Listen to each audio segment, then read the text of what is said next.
नमस्कार, माझ्या चॅनलमध्ये तुमचं खूप खूप स्वागत. माझ्या चॅनलवर नवीन असाल तर व्हिडिओला लाईक करा, चॅनलला सबस्क्राईब करा. आम्ही बारामतीकर आज खूप दुःखदाची गोष्ट घडली आहे. अजितदादा पवार यांचं विमान 400 ते 500 फुटावरून कोसळलेलं आहे.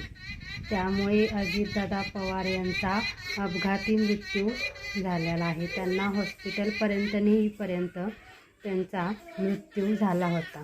बाकीचे होते ते जागीच गेले.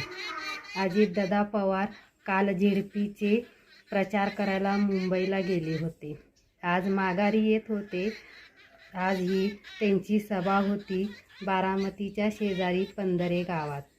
त्यामुळे सकाळीच विमानात प्रवास करत असताना त्यांचा अपघाती मृत्यू झाला. व्हिडिओ आवडल्यास लाईक करा, शेअर करा, सबस्क्राईब करा.